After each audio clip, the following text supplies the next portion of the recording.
Welcome to the Outer Realm with Michelle Desrochers and Amelia Pisano. Airing live on the United Public Radio Network, 105.3 FM in New Orleans.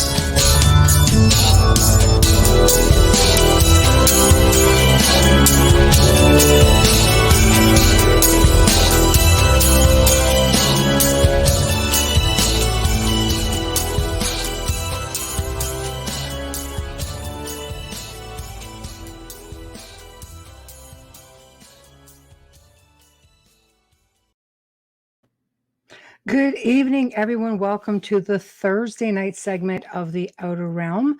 We're broadcasting live here on the United Public Radio Network, 105.3 FM from the beautiful city of New Orleans, fully sponsored by the amazing folks over at Folgers Coffee, who have been on our journey with us since literally day one. So thank you, Folgers. Would not be the same without you. Also, huge thank you to our sponsor, Dr. Snick, aka Justin Snicker, the Sonic Surgeon, an award-winning composer of Halloween, horror, sci-fi, and dark wave electronic music, which can be found pretty much anywhere that good music can be found, being Bandcamp, Spotify, iTunes, Amazon, etc., etc. So tonight, of course, we're welcoming back with great honor Captain Paul Watson, and we're going to be recapping a little bit on the last show, and of course, moving a little bit forward with education and protecting our oceans, conservation, preservation of the species. There's just so much. So for me, this is a real honor. And if you didn't catch him last time, you're definitely going to have a treat this time. So without further ado, I will bring him on right now because he is waiting. Hello. Hello. It's so nice to be here again. Thank you. It's a pleasure to have you. You'll notice I'm minus Amelia. She's still down with at the tail end of COVID. So she's going to be in chat room, like right here, saying hello. She'll be putting forward the odd question in there. And I'll just bring it up so you can see what her comments are as well. Okay. Right now, it's the only way she can partake, so to speak. So, welcome back, and thank you so much for joining us. What I'd like to do, just to recap for those who missed the last time who are listening, is just, like I say, the humble beginnings, recapping what brought you to being, I guess, what I would deem, because I'm such a huge advocate of yours. I always call you, our guardian of oceans. It's just, I know it's just, we're not trying to put all the weight on your shoulders, but it pretty much is, because you're probably one of the only few people, along with the Sea Shepherd, that really are making a difference. So I'll let you take it from here. Well, where would you like me to start? Well, I guess, again, we'll just recap a little bit. One doesn't just wake up as a child and say, yeah, I'm going to save the world. What brought you to this point? Well, when I was 10 years old, I was a member of a club. It was started by a woman named Ida Fleming. It was called the Kindness Club. Oh. And it was set up to teach children to be kind to animals. But also, when I was 10 years old, I spent the summer swimming with a family of beavers in my home province of New Brunswick in Canada. And I had a wonderful time that summer swimming with these beavers. And the next summer, when I went back to look for the beavers, they were gone. And I found out that trappers had come in and taken them all during the winter. And that made me really angry.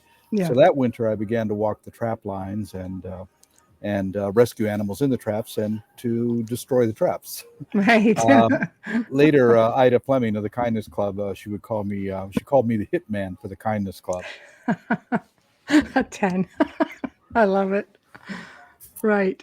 So you just you pretty much did get started early on. I guess what we'll go from here is, most anyone who follows you will know you from, of course, the Sea Shepherd, will know you from Whale Wars, will know you from Greenpeace. Why don't we start with Sea Shepherd? What exactly is Sea Shepherd? We know it's your brainchild and it's your baby, but what is it exactly? Well, I was a co-founder of Greenpeace in 1972, but I left Greenpeace in 77 to establish Sea Shepherd. And the difference is that Sea Shepherd doesn't protest, we intervene. And I set it up with a specific strategy, which I called aggressive nonviolence. We're not going to hurt anybody, but we're going to directly and physically intervene. And I have no problem at all in destroying machinery or equipment which is used illegally to take life. To me, nonviolence is protecting living things. If somebody's about to shoot an elephant and you smash the rifle out of the person's hand and destroy the rifle, to me, that's an act of nonviolence. And the problem is that we live in a society where we revere material things over living things. I think this was best summed up once by a ranger in Zimbabwe. He was being taken to task by human rights groups because he had shot and killed a poacher who was about to kill a black rhinoceros. And they were saying, how dare you take a human life to protect an animal? And his answer, I think, really illustrated our hypocrisy. He said, you know, if I was a police officer in Harare and a man ran out of a Barclays bank with a bag of money and I shot him in the head, killed him right there, you'd call me a hero, put a medal on me. Mm-hmm. Why is it that a bag of paper has more value than the future heritage of the nation of Zimbabwe?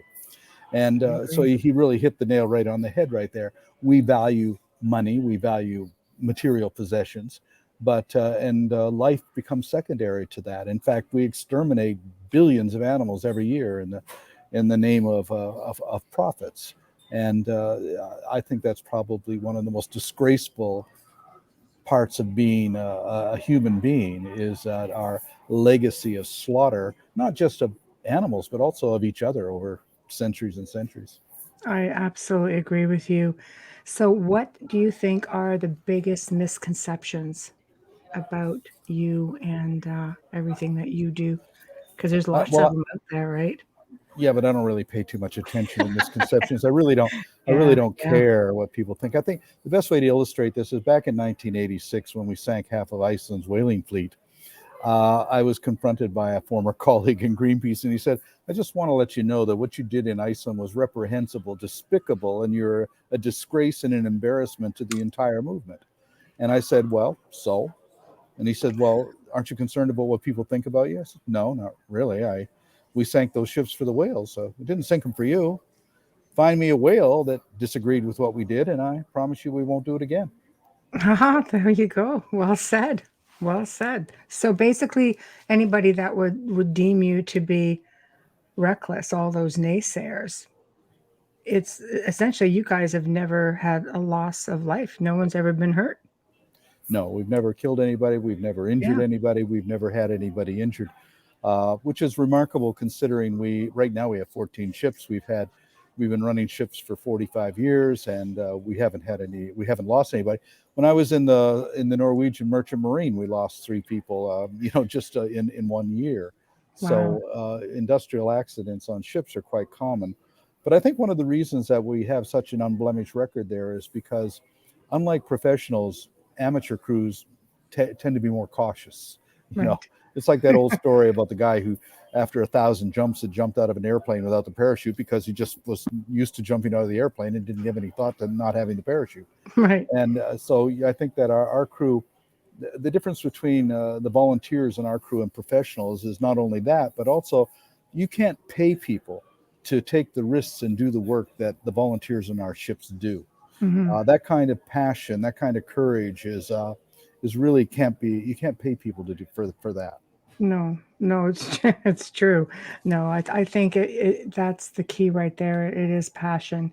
You can't put a value on that. When you truly believe in something, you'll go to the ends of the earth to defend it, literally. And you guys literally do.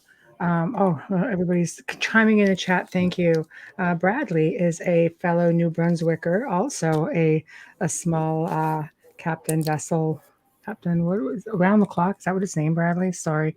So anyway, big hello there. But he said he did help to save a whale that was tangled in the fishing nets. So it's nice to see that people do take those chances and do it.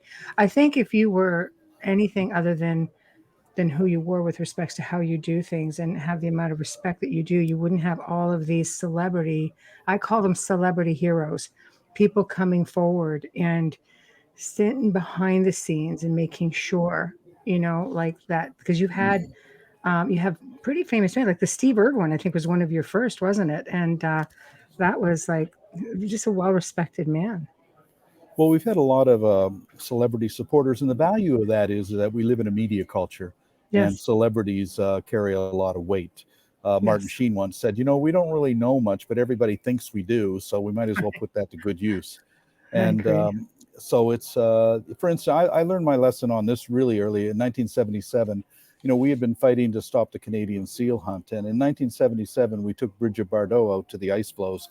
Her posing cheek to cheek with a baby seal gave us the front page or front cover of every major magazine in the world. Oh, I mean, yes. we achieved just with that pose. We received so much. People, pay attention to celebrities. A few years ago, I had to get a message to Russia, the Russian government, because they had all these orcas and beluga whales that were in captivity in Vladivostok, and they were going to sell them to the Chinese. And how do we get to them? They're not going to, Putin's not going to listen to me. But No. I wrote up a speech, but I sent Pamela Anderson there to deliver it, and they Listen to listened. Pam. They listened to it, and and the animals were not sold to the Chinese; they were released. So there you go. You can utilize this. We've had quite a few celebrities actually participate on our campaigns. Michelle Rodriguez was a crew member. Daryl Hannah was a crew member. Martin Sheen, Richard Dean Anderson, Aidan Quinn. They've all crewed on our ships. Oh, wow. So they're really just putting like they're right hands on. They're not just a pretty face, as I say. They're right in the meat and potatoes middle of it. Well, Michelle Rodriguez is pretty damn tough too. Yeah, let's not tell her she's not. So that could be a whole other problem. No, I love her though.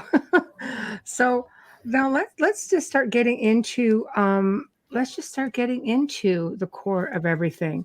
I've listened, I've been listening to interviews of you forever, and I love how you explain things. I love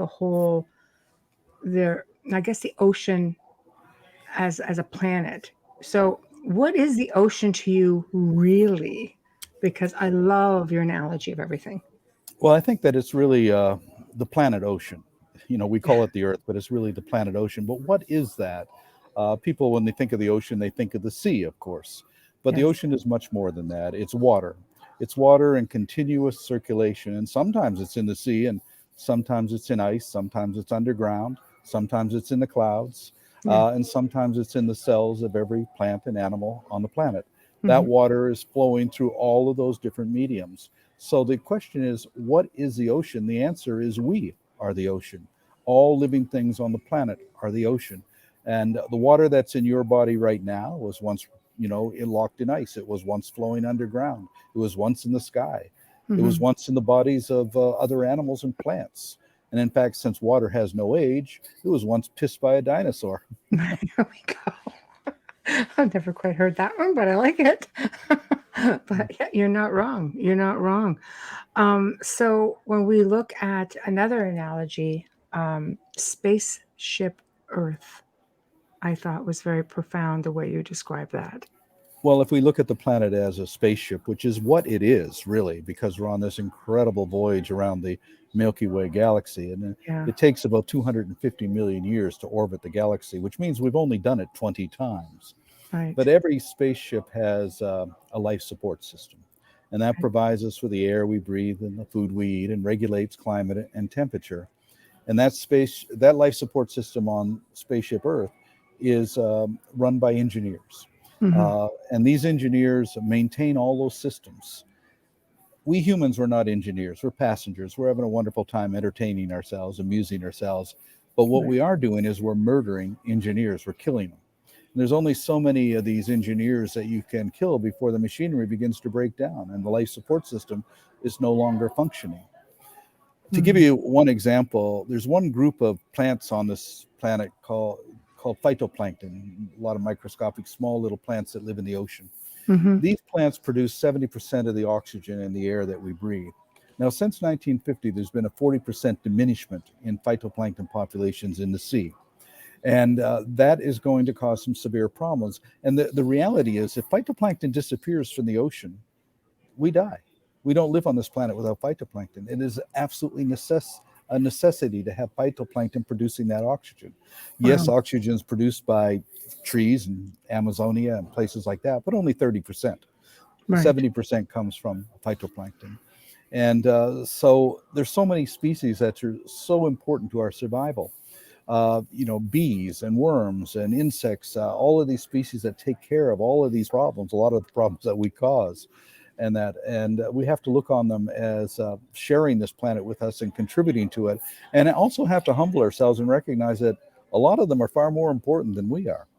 I got a call a few years ago from a guy from, I think it was Brett Hume from Fox News. And he said, I heard that you said that, bees and trees and worms were more important than people.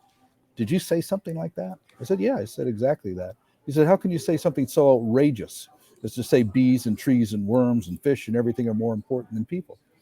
And I said, well, I said it because they're more important than people. That's a fact, because they can live here without us, but we can't live here without them. We need them. They don't need us. That makes them ecologically far more important than we are. Oh, absolutely.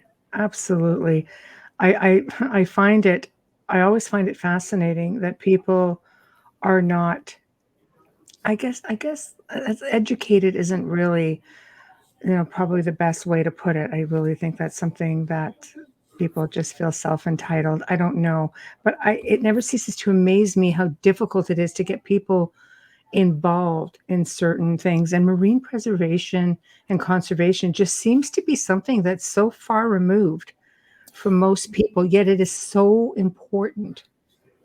Well, most things in nature are far removed from people, and it's really because, about 10,000 years ago, we came up with this viewpoint or this perspective called anthropocentrism, which is, it's all about us. Everything was created for us. Nothing would exist without us. We're the center of creation, the center of the universe. That is the anthropocentric attitude. Nothing else matters. It's secondary to who we are. Every single major religion on this planet is anthropocentric. Every one of them says that we're the center, we're the dominant form, we're the most important species. And that, to me, negates their very credibility, the fact that they would say that. There is another way of looking at things, biocentrism, which a lot of indigenous cultures certainly understand. And that's this idea that we're part of everything, we're connected to everything, we're interdependent with everything. And so therefore, flowers and animals are all our relations, really, as a lot of the indigenous cultures would view it. And I think that's a healthier way of looking at things. Otherwise, anthropocentrism could be the death of all of us.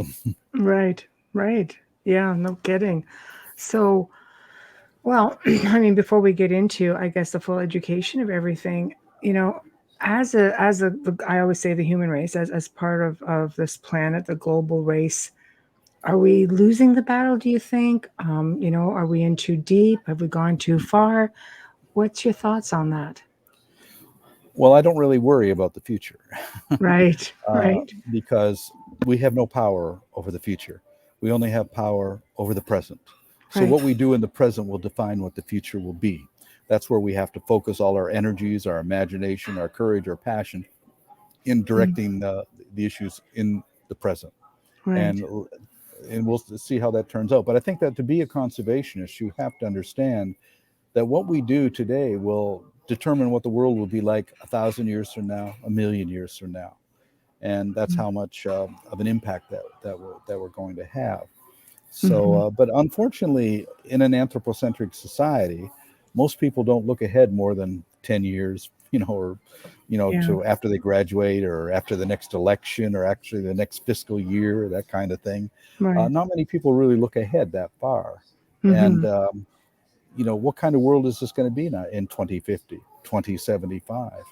And a lot of people really don't care. I asked a fisherman one time in Alaska, I said, look, for no other reason, protect the fishery so that your children will have a healthy fishing, there will be a healthy fish population. And he said to me, look, I don't really care. In 5 years, my mortgage is paid. And after that, I couldn't give a damn. Why does somebody like that have children? Well, it's because it's what you do. don't really give much thought about it. It's just what you do. By the way, the root meaning of the word mortgage means contract onto death. It's a death contract. Right. So everybody's so busy paying off their death contracts, they're not That's living, true. or certainly not looking ahead into the Mm-hmm. into the future. Mm-hmm. So that's a real problem, because we, as conservationists, you can look ahead and see what the world's going to be like. I remember in the 80s, I kept predicting year after year the collapse of the cod fishery on the east coast of Canada. And the government of Canada, the Department of Fisheries, said, you don't know what you're talking about. We have the best scientists in the world, the best computer models. And yeah, they do have scientists. I call them biostitutes, because pretty much they say what they're told to say. Right. And, in 1992, the cod fishery collapsed, and everybody was surprised. I wasn't surprised. I knew it was going to happen. Right. And they said, oh, it'll recover. No, it won't. It's not. It will never recover. It will not recover in our lifetime. And it hasn't. That's now 30 years on, it hasn't recovered. So the worldwide fisheries will collapse by 2050. There's no doubt about that. There won't be any fishing industry because there won't be any fish. And in 2015, at the conference on climate change in Paris, I proposed that what we need to do to really be serious about climate change is to protect the ocean. And the best way to protect the ocean, which regulates climate and temperature, is to do nothing. And what I mean by doing nothing, leave it alone. Let it repair the damage that we've done to it. That means a complete moratorium on industrialized fishing and exploitation of resources in the ocean for 50, 75 years. Give it time to repair that damage that we've done to it, or else we're going to lose it. Yes. I heard you speaking about at one point about Kapu, which is an interesting situation. Maybe it's a much bigger scale than that, right? In Polynesian cultures, they had this thing called Kapu, where a shaman would declare, say, a bay in Bora Bora or Hanama Bay, say in Hawaii. They would say, this bay is Kapu. No fishing in this bay for 20 years. Wow. If anybody was caught fishing in that bay, it was the death penalty. And people say, oh, well, that's a little extreme. But not from their point of view. Right. They knew that if the fish disappeared, they would die. It was a question of survival. The problem in the world today is there is no Kapu areas. There's no place for the fish to go. In fact, Rayathon has a fish finding device in the fishing industry, and their motto on the device is, the fish can run, but they can't hide. And that's the problem. They can run, but they can't hide. And just 2 months ago, we documented a super trawler in the Bay of Biscay that had dumped 100,000 blue whiting that were floating dead on the ocean surface. Why did they do this? That wasn't what they wanted to catch. That was an unprofitable species. So they dumped it so they could go and have room for something that they actually wanted to catch. Bycatch by the fishing industry is absolutely astounding. For every kilo of shrimp that gets it to the market, 22 kilos of something else has had to die to get it there. Right. And so the waste is just absolutely incredible. About 40% of all of the fish that's caught by industrialized fishing operations isn't eaten by people. It's rendered into fish meal, which is fed to chickens on factory farms, or pigs, or domestic salmon, or other animals. And so this is, and it's also causing quite a bit of problems. And we're doing a lot of patrols in West Africa, and West African fishing communities, just these guys who go out in their small boats, they can't catch any fish because the industrial trawlers, the Chinese trawlers, are out there grabbing them, and then they haul the fish into West Africa and render them in these giant factories, which pollute everything, to turn them into fish meal, so then it can be sent on to China and other places for providing a cheap source of protein for raising domestic animals. Oh my God, it's so sad. And do you get any support from the world governments, or or you just feel like you're just smacking your head into a wall the whole way through? Well, we're working with the governments, especially in West Africa and Latin American countries. And what we started in 2015, we went after the toothfish poachers in the Southern Ocean. There were 6 vessels down there operating, the most notorious being a vessel called the Thunder. We went after it. We found it. We had 2 ships down there. The Bob Barker chased the Thunder for 110 days. It's the longest pursuit of a poacher in maritime history. But the Sam Simon, our other vessel, its job came in behind the Bob Barker, and its job was to pull up the net that the Thunder had set. That net was 2 kilometers down It took us 200 hours to pull it up. It was 72 kilometers long and weighed 70 tons. One net, one ship. God. And so we chased the thunder all the way to the waters of West Africa, to Sao Tome. And there they had no place to go. The Nigeria had removed their flag. Interpol was after them. As long as we were on their tail, they couldn't escape. Anywhere they went, we would have them turned over and arrested. So the captain of the Thunder decided to sink his own ship to destroy the evidence on board. But that didn't work because we boarded the sinking ship. We got the evidence, samples of the fish, the computers, the logbooks, and he ended up going to prison for 3 years in Sao Tome. Actually, he wasn't sent to prison for his illegal activities. He was sent to prison for sinking a ship in Sao Tome waters. But the company was fined 17 million euros, but they didn't have to pay because the Spanish courts said it was outside of their jurisdiction. So they didn't have to pay, but they didn't get insurance for the ship, and they certainly lost the ship, and that resulted in the arrest of 5 other vessels. We chased one of them into the waters of Indonesia. It was seized by the Indonesian Minister of Fisheries, and she blew it up. Actually, good for demonstration. Her. Wow. But out of that, we got to start working with Interpol and with all these various governments, and got invited by many of these governments to. What we do is we come into their waters, their territorial waters. We provide the resources, the crew, the ship. They provide the authority. They put on enforcement people on our ships, and we go and patrol their waters for poachers. And that's been highly effective. We've arrested 78 poaching vessels in West African waters. And most importantly, it's become a deterrent. Those poaching vessels know that if they're there, they're going to get caught. So we've been working with Tanzania and Namibia, Gambia, Liberia, Seychelles, Sao Tome, Cabo Verde, the Gabon, and that's been a very successful venture. And now we're also working with Peru and Mexico. And in Mexico, we've been working in partnership with the Mexican government and the Mexican Navy to protect the endangered vaquita porpoise. And we've pulled some 120,000 meters of illegal gill nets that have been set there, and we stand guard in the vaquita refuge. And anytime the poachers come in, we notify the Mexican Navy to come in and chase them out of there. So we're finding that working in partnerships with many of these governments is proving to be a very effective approach. Who gives you the most resistance, government speaking? I think people would be very surprised. Well, any bureaucracy gives us problems like that. Land of the free, though. But to show you how, if you can get the documentation, if you can get the evidence, you force them into a position where they have to do something. We caught a Chinese fleet using drift nets in the Indian Ocean, which is highly illegal. We documented that, and we chased them. We chased them all the way back to the coast of China. And when we got there's 2 Chinese warships. And they said, what's going on here? And the fishermen said, oh, these pirates are chasing us. So they contacted us, and we said, well, we caught these guys fishing illegally. We got it all on tape. And, the evidence is clear. And you know what the Chinese Navy said? Bring them in. We escorted Chinese fishing vessels up a river in China. They were arrested. The captains lost their licenses, and the companies were fined. When presented with the evidence, they have to respond on that. So you back them right into a corner. Yeah. The worst fishing operations are the China, of course, and Spain. Spain has a very large illegal fishing fleet. Wow. It's run by what we call the Galician Mafia in Galicia, Spain, and particularly by one family, the Vidal Armadores family, who are behind most of these poaching vessels. And of course, they have a lot of pull with the Spanish courts and the Spanish government.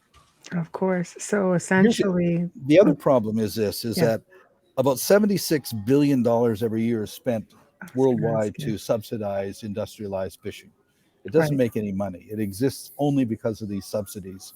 You don't go out with $100 million ships unless you've gotten government backing to do that. These super trawlers, these longliners, these drag trawlers, these are all really expensive ships, and they have to pull in a lot of fish in order to pay off their operating costs and to pay off their mortgages and everything. So it's sort of a vicious circle where they have to catch more fish to get, and then as the fish populations become lower, they need better equipment and bigger equipment in order to catch the fewer fish, and it leads more and more to diminishment. Yeah, but then you're also getting into poaching like Amelia made a good point in chat. She goes, it's difficult to understand shark fins. It's like, imagine someone removing your arms and tossing you into the ocean. It's just so inhumane. Like, it's not like they're even, that's not fishing. That's just sheer torture and murder. That's not fishing.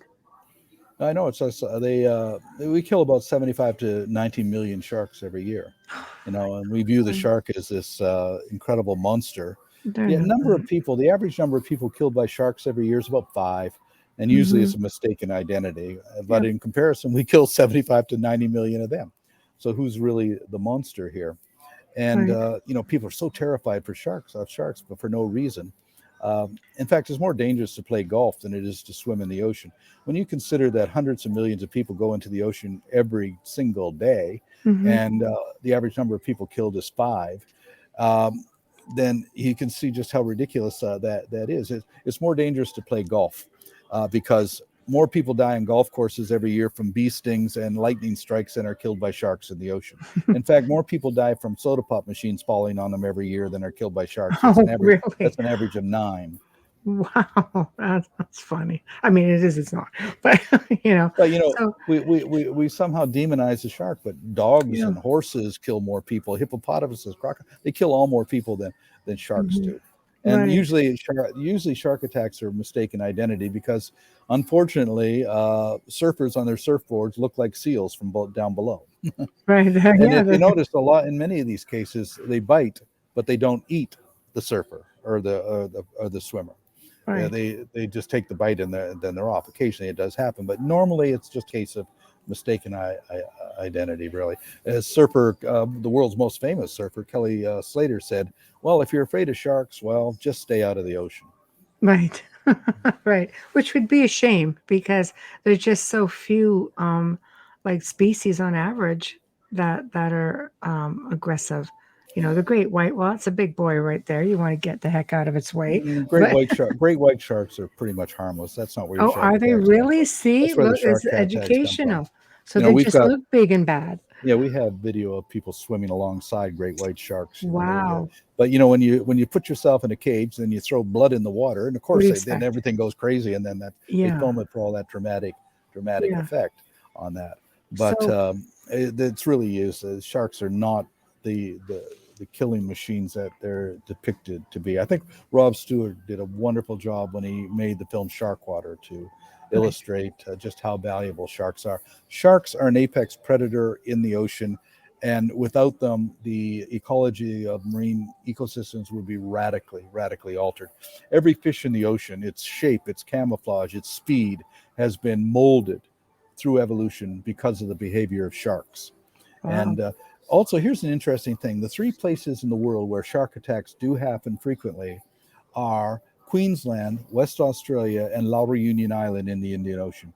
Now, what these 3 places have in common are shark control programs where they kill sharks. And so, for instance, on La Reunion Island, they go in and they kill the sharks that are around the reefs. Now, what this does is creates a vacuum that attracts sharks from the outside to move in. Now, the sharks that are moving in, they're very much more aggressive. They're much more territorial because they're trying to establish their territory there. So by shark culling programs are literally pulling in more aggressive sharks into those ecosystems. And so I just find it incredible that the 3 main areas for shark attacks are the places where they routinely kill off sharks and shark kill programs. Wow. Well, there you go. That's actually an interesting observation, but that's what you guys do. So I mean, I guess media, friend or foe? Well, I know it's a loaded question. Well, media used to be something that we could understand. Now it's completely chaotic. Yeah, we don't even know what truth. As a journalist myself, I never really valued editors. When I had to have editors. Now I understand why we have editors. Right. Oh, it's a whole different world now. I'm sure editors are just working overtime. But what is truth in the media? We don't know anymore. What is truth in the media? It's And the media is so biased. I remember the days of Walter Cronkite, when you could listen to the news and he'd tell you what's happening without any bias, without any emotion. I mean, and that's the way it is. This is what he would say. Yeah. And now it's like everybody's got a bloody opinion. I don't want to hear opinions from people who from anchors. Just tell us what the hell's going on. We don't need to be your personal viewpoint on it. No, but do you think the days of real journalism is gone? Because Probably. every media outlet says the exact same thing, almost word for word. I just feel like, when was the last time a journalist went out there, dug for a story, and really protected the sources to which they were coming from, and it was just more important to get the truth out there. And it wasn't about funding and how much they got and being regulated. I just don't think we see anything like all of these. Honestly, when Whale Wars was on, I think we saw more of what was actually happening to our world's oceans. And it took a TV show to bring it to light, because you were not seeing that stuff No. on media and And news, even back then. Ian Urbina was a reporter for the New York Times, and he covered the story with us on the toothfish poachers. And he actually has left the New York Times. He wrote a book called Outlaw Ocean, and now as a freelance journalist, he's really uncovering a lot of stories around the world about illegal fishing activities and other things. And so there really are reputable, credible journalists out there. But the problem is that most of the major news outlets are controlled by corporations, and they have an agenda. And so it's really hard to get a sense of what's really happening in the world. They decide what you're going to think, what you're going to wear, what you're going to look to like, and you just do it, and then next week we forget what the story was last week. Right. It's true. It's true. Yeah, I agree. We've learned that just over the last couple of years, especially with, everything that was going on in the world, and you're getting little bits of information. And then all of a sudden it's like, well, we're not talking about that anymore. Now we're on to this. Like, wait, so this wasn't a thing now? That's just, you're going through all of these cycles. So what can let me ask Amelia's question before I get into my next question. We'll put it up here for you. What advice do you give someone who is serious about contributing to the cause and really getting out there the way you do, I guess within their means, right? Well, I think that, first of all, people should understand that they have the power to change things. And that if you harness the virtues of courage and imagination to your passion, you can change things. And it's remarkable what people are able to do. I mean, look what Greta Thunberg has done. I mean, 16-year-old girl from Sweden. And then, because of a man named David Wingate, the Bermuda Stork Petrel did not go extinct in Bermuda. Because of Diane Fossey, we still have mountain gorillas in Rwanda. There are so many people out there who are actually making a difference. I think the most important thing is to not allow anybody to deter you, the naysayers, to tell you can't do it. You have to be, motivated by your own passion, because no matter what you're going to do, you're going to cultivate enemies and critics. And my experience of that is just ignore them. They don't mean anything. If they care enough to do it and to criticize, it means you're hitting a nerve. Oh yeah, you're doing it right. I've always measured our success by the number of death threats and hate mail we get. Yeah, there you go. There you go. You're doing something right. So basically, how do we become part of the solution and stop being a part of the problem? I think that to be part of the solution, first of all, I have to figure out what the problem is. Right. and lots of them. And also not to be intimidated by the fact that sometimes it just seems impossible to address, that these problems are impossible to solve. And to recognize that the solution to an impossible problem is to find the impossible answer. And that can be done through imagination, courage, and passion. 1972. The very idea that Nelson Mandela would become president of South Africa was unthinkable and therefore impossible. And yet the impossible became possible. So given time and energy and passion, these things will come about. We'll find solutions. Right, right. So patience. So Amelia will add to that. Says, well, what things can we simple folk do from our homes and Well, our lives? there's no such thing really as simple folk. Yeah. Really, I mean, Right. everybody has a stake Yeah. in the survival of the planet. Um, I think we all have a responsibility to see that the ocean doesn't die, because if the ocean dies, we die. Right. So it's really is a responsibility of each and every one of us to get involved some way. Right. And a lot of times people say, "Well, I don't have the time." Well, yeah, you do really have the time when you consider the things that you spend your time on. There's Mhm. always time to do something. You don't have to do everything; just do something. I don't Right. expect everybody to do what I do. I mean, No. the strength of an ecosystem is in diversity. Therefore, the strength of any movement has to be in diversity. And that Mhm. approach can be litigation or legislation or education or direct activism. It doesn't really matter. It all works towards the same thing. What are you good at? Are you a writer? Are you a teacher? Are you a lawyer? Or Mhm. even if you're a politician, what can I do that can how can I make that work to make this a better world? That's really all you have to do. So I guess it needs to start from early on, much like it did with you. I know with myself, I've always been taught, even just as a little child, here, we have a kitten, I grew up with that kitten. I was little, it was little. We grew up together until I moved out. And I think maybe it starts at home with instilling the respect for other beings, other sentient beings, animals. Everything has its part. The environment, the ecosystem.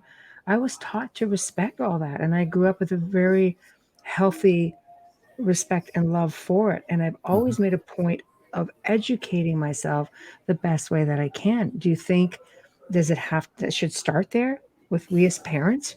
Well, it Due should, diligence? but also when people ask me, well, what do we teach our children? I tend to say nothing. Don't teach them anything. Right, Instruct them, listen to them, right. uh, because children have an intuitive understanding of reality, intuitive understanding of nature, Mm-hmm. and encourage their imagination, encourage their passion. Many Mm-hmm. years ago, back in the early 70s, I had the occasion to speak to a school in the Queen Charlotte Islands in British Columbia. It was a Haida reservation. Oh, And in the morning, we spoke to the kids, 6 to 7 year olds. And I said, how many people here speak the Haida language? They all did, every single one of them. wow. How many people know anything about whales? Oh, we didn't have to say anything. They just told us everything they knew about whales. They all were really passionate about it. By middle school, half of them spoke the language and half of them knew about whales. By the time we got to the seniors, nobody spoke the Haida language, and Wow. nobody really gave a damn about whales. So what we had done is we'd taken these beautiful, intelligent children and turned them into total morons through our educational system. We Mm-hmm. taught them how to regurgitate the facts and figures that we want them to know, Mm-hmm. but they didn't come out smarter than when they went in. And I still hold that view today that children are smarter before they go to school than when they get in. When I was a child, there's two things I did, which one of them was I cut up the map of the world and I put the pieces together. And I said to the teacher, I think this is one big continent one time. And the teacher, oh, that's stupid. You don't know what you're talking about. Well, it turns out I was right. Well, it wasn't that I was smarter than her. Mm, It was because it just made sense to me. It just right. it was reasonable. It made sense. The other thing I said is, I think dinosaurs were like actually birds. They probably had feathers and things like this. Oh yeah, you don't know what you're talking about. Well, it turns out again, I was right. You look at them, they look like birds, they act like birds, that There kind of you thing. have it. Oh, But yeah. so children, I think, have this ability to look at the world in a different way than adults are, because we've been conditioned to look at it in certain ways. One of the Mm. biggest compliments that I've ever had was when Farley Mowat had said, the great thing about you, Paul, is you never grew up. Thank you. No, but it's true. You can't compare how a child looks at the world because it's so pure, it's so innocent. They haven't yet been corrupted by life, as I say. They haven't had time to collect that baggage. People people can't help it. We have baggage. life does tend to hand a lot of us lemons, and you just have to decide, do you want to just tote the lemons around, or do you want to make lemonade? And I think when a child sees something that's just so pure and honest, and they get pushed aside too often. I've always raised even my own children. It's like, don't settle for a nothing answer. Like, why is the sky blue? Because it is. My kid was like 4 going, no, I want a real answer. It's like, Yeah. oh, well, all right. It's like too many people just don't. I don't know. Life is busy. I get it. But boy, that wonderment, it goes away pretty quick because they grow up and they just get consumed, by life. And And then they lose. we also should encourage them to understand that they are their own masters, really. Yeah. I said to my daughter when she was 7, I said, look, I'm not your boss. I'm not here to tell you what to do. Right. You're here to make your own decisions and follow your own path. I'll encourage you. I'll support you, whatever you want to do, but I'm not here to tell you what to do or how to think. And I think that worked out quite well for her. I mean, she's a free thinker and Right. very successful at what she does. Right. Next time I spoke to her, it was at 17. I said, look, I'm not going to talk to you as your father. I'm going to talk to you as a man who was once a boy at 17. Don't trust a damn thing we tell you. Full of it.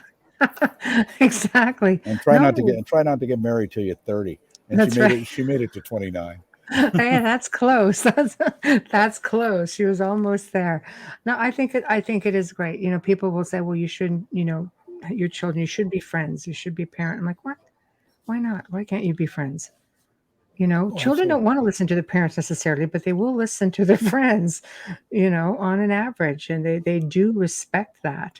And I respect it too. It was hard. I being a mom, I would probably have a hard time if like when my daughter said I'm going to do this, like what? But I loved her independence, and she's also very much a free thinker and basically right to the point and a really amazing communicator.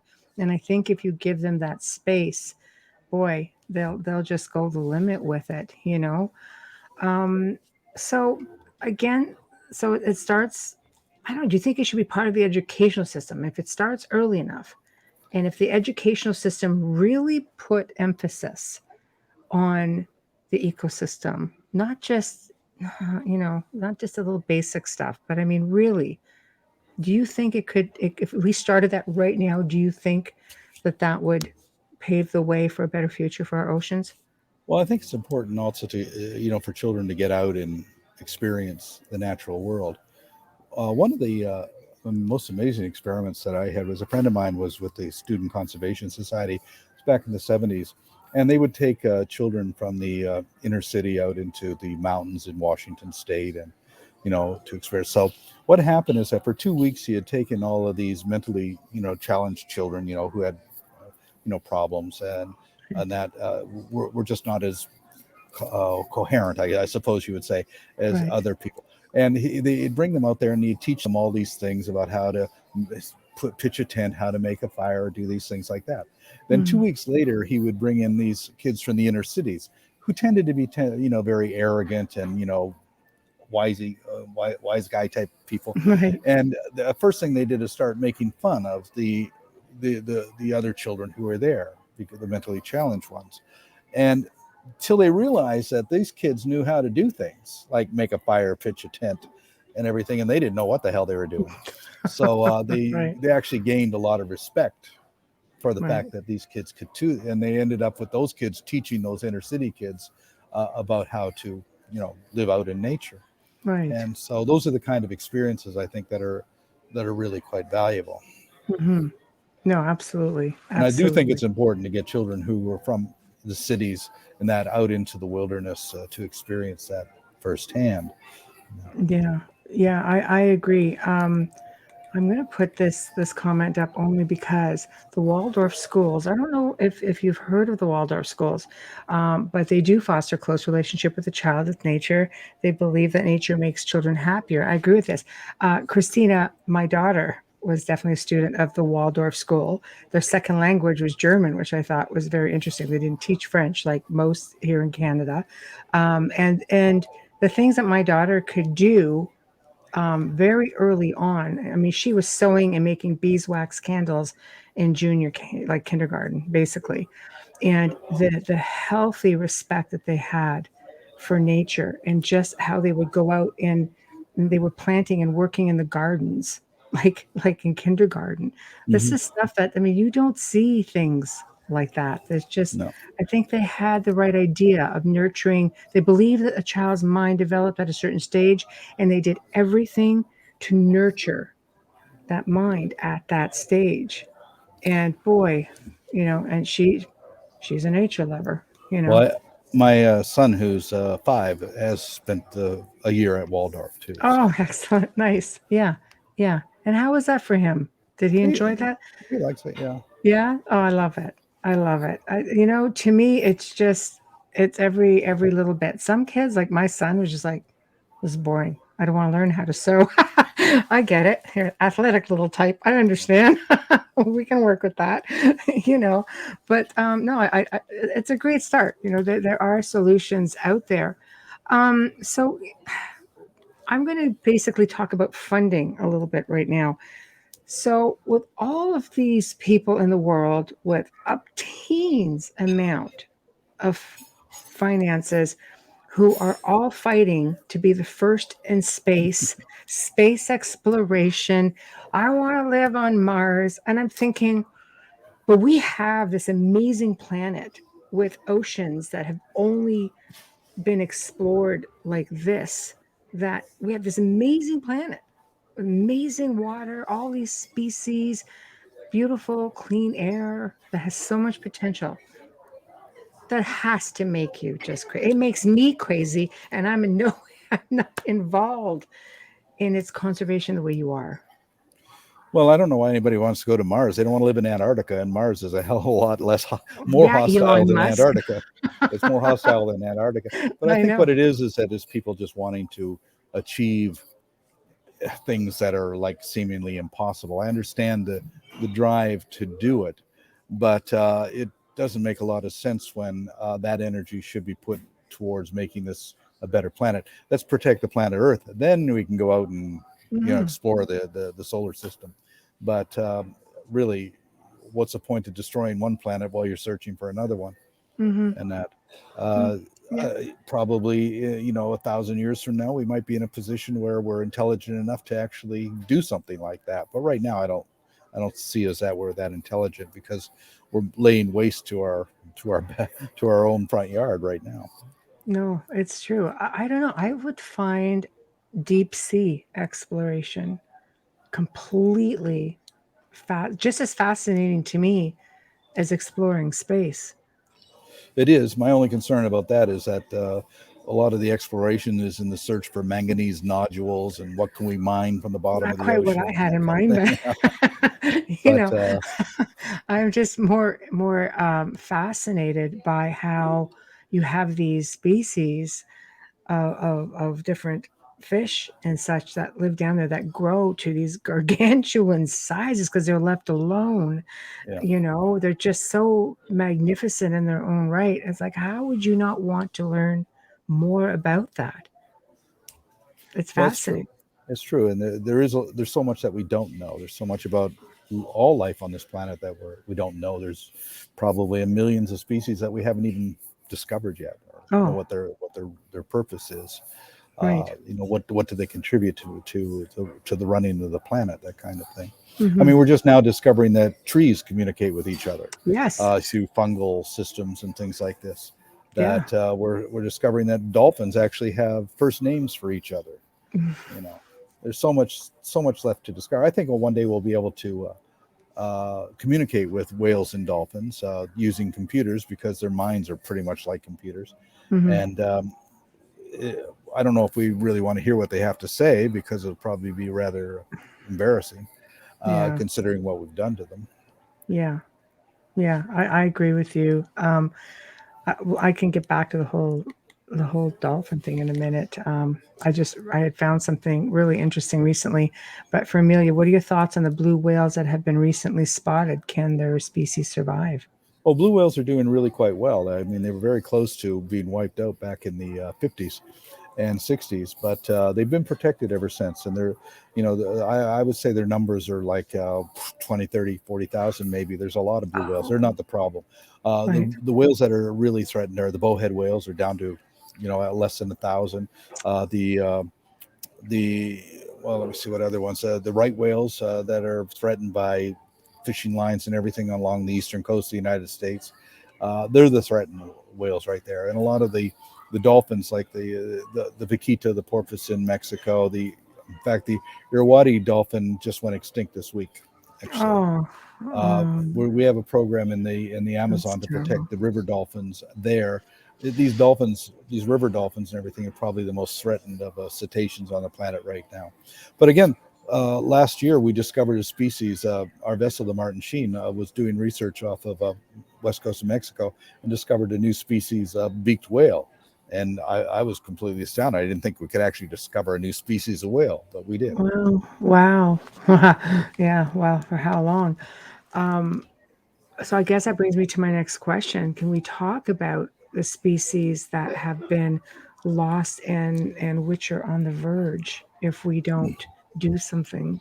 I think one of the things that bothers me most about species that have gone extinct is that we've forgotten that they were there. And, what was the world like 500 years ago? 500 years ago on the eastern seaboard of the United States, there were beluga whales in Long Island Sound. There were walrus along the coast of Maine. There were polar bears in New England. They were called white bears then. The sea mink, extinct. The giant auk, extinct. The Labrador duck, extinct. The Newfoundland wolf, extinct. The eastern bison, extinct. We've forgotten that they were even there. That, to me, is the real tragedy. And the Carolina parakeet, the passenger pigeon. I can just go on. There's so many species that we've just obliterated, and we've forgotten that they were there. And my real concern now, though, is that we're wiping out species that are extremely important for diversity and interdependence. Back in the 70s, even the 80s, you're driving down the highway. People always had the problem of insects splattering on their windshields. It was always a mess and everything. You don't see that much anymore because there's been a real diminishment in the insect population. There's been a diminishment in microbial populations and in plankton populations. And this is going to have some serious consequences. Microbes are absolutely essential for a healthy soil, for growing plants. Microbes are essential for our own survival. It's funny, a few years ago, at the University of Texas, one of the student studies says, we don't need other species. Humans can survive on their own. We're intelligent enough, we can survive on their own. And so I looked at him, I said, well, what am I seeing when I look at you? Am I seeing an individual person? And he said, well, yes, of course. I said, no, I'm not. I said, part of you is you. The rest of it is about 1,700 different species of microbes and viruses and whatever that are making up your body, and you wouldn't be alive without them. In fact, each and every one of us are symbionts. We're actually colonies of living things, and those living things in us provide us with the manufacture the vitamins for our body, help us digest our foods, even groom our hair. But we can't see them, but they're there, and they're very much a part of us. Every animal on this planet is really a symbiont of living things. So we need them. And here's one of the problems is viruses. Viruses are essential. We need them. Every single plant and animal on this planet has viruses associated with them, which allow them to live in a healthy manner. And what happens is when you diminish the number of a certain species, the viruses associated with those species, they have to go somewhere. It's called zoonotic transmission, that the viruses will jump to another species. We're seeing this happening with salmon, where salmon farms viruses or diseases are jumping to the indigenous salmon populations and infecting them. And we're seeing it with us. Transmission of viruses from primates, from birds, from pigs, from other animals. That's the origin of Ebola. In fact, the common cold comes from horses. Smallpox comes from cows. Flu comes from pigs and everything. So the problem is when these viruses jump, it isn't in the interest of the virus to kill the host, but while trying to maintain coexistence with the hosts, a lot of the hosts will end up dying. And it's the survivors that will actually then carry on. I mean, the reason people don't die of the bubonic plague today is because the people who survived the bubonic plague were the ones who had immunity. Right. Everybody else died off. Right. So the problem is we have to coexist. We have to coexist with viruses. We have to coexist with microbes. And when we create a situation where the world's out of balance and everything's out of balance, then we're going to have problems. There's going to be more viral problems in the future. Laurie Garrett wrote an incredible book in 1995 called The Coming Plague, where she predicted all of these viral outbreaks, everything. Of course, this was after AIDS, but then there was Ebola, hantavirus, West Nile virus, Zika virus. We didn't pay much attention to them for one very real reason. Right. They didn't kill white people. Suddenly COVID comes in and it's going after everybody. It's not prejudices. It's not discriminating here. And suddenly we sat up and paid attention to it. Yeah. And of course, a lot of people want to deny it, but that's at their own peril if they want to do that. But the reality is that in the next few decades, there will be more emerging zoonotic transmission of viruses. Already, we're starting to see the outbreak of a bird flu, which is coming through, which keeps coming and going, but it's coming out again. And on top of that, with the climate change, it's causing the melting of the permafrost, and that's releasing microbes and viruses. For instance, in 2017, 1,000 reindeer and one human being died from a release of a virus from the permafrost in Siberia. It was anthrax virus that was released, and that was caused from a long dead reindeer that had been frozen in the permafrost. And so scientists have actually just held on. Yes, well, scientists have actually been reviving worms and microbes from 40,000 years ago, that were frozen in the permafrost.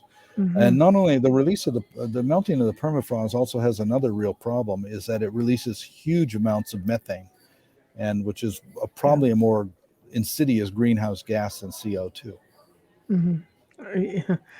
I think there's a lot of dangers with not caring for this planet and its ecosystem. I had read an article probably about a month ago now where they were concerned about an ice shelf in Antarctica, and it reached levels that like record levels, high levels of heat, and part of the shelf broke off. Well, that's a routine thing in Antarctica. It's collapsing. In fact, does it get that warm? Well, it is getting much warmer, and the poles are warmer now than anywhere else on the planet. Right. And a few years ago, I thought that it was funny because they were saying that, oh, look at all the ice sheets around Antarctica. How can you say that it's getting warmer when all of the ice is extending farther than it's been before? Right. I said, well, why is that happening? Because that ice is fresh water. It's coming off the land. It's melting, and it's becoming ice. When it gets up, but that ice is going to melt. And it's it's going into the water. So it's just it's moving the water off the land and turning it into ice and then back into water again. Right. But that's certainly not a sign that things are getting better. It's a sign that things are getting worse. Yes. We're already penguin populations in Antarctica are being seriously threatened by global warming. Right. Yeah, it is getting a lot worse. So basically, with all of these species that are gone, which are on the verge now of being lost to us? Well, it's pretty hard to say. We tend to only pay attention when something big, like an elephant or something, or a tiger is threatened and everything. The real problem are those species that we don't see. Those species that are really the engineers of the planet. Right. And of course, bees come to mind, and they're being threatened. But there are so many insects and microbes and viruses that are so essential for our survival, and we don't really give it much thought. Well, absolutely. I've always made a point of having, I don't even cut the dandelions in the summer till the bees are done and the things are just on their own gone, because I just know how important it is to them. Here's another question dealing with different frequencies. I'll say 5G for now. only because I noticed something very peculiar this year. Here, obviously in Ontario, we have winter straight up. I mean, we had snow right into end of April, crazy. But I noticed robins were showing up at the beginning of February.